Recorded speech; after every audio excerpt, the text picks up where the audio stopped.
Hey guys, welcome back to TechMan. Today, let me show you how to add EBT card to Amazon Prime. Here's how to add your EBT card to Amazon and unlock exclusive savings with Prime Access.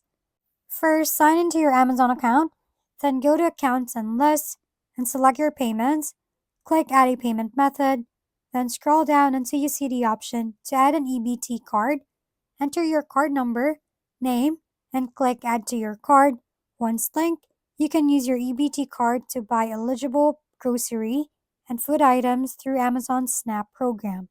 Plus, if you're a government assistance recipient, you qualify for Amazon's Prime Access membership, a discounted Prime plan that costs only $6.99 a month, which is half the regular price. To enroll, visit the Prime Access sign up page and verify your eligibility. And that's it. You're all set to enjoy fast shipping, exclusive deals, and essential grocery shopping made easier with your EBT benefits on Amazon.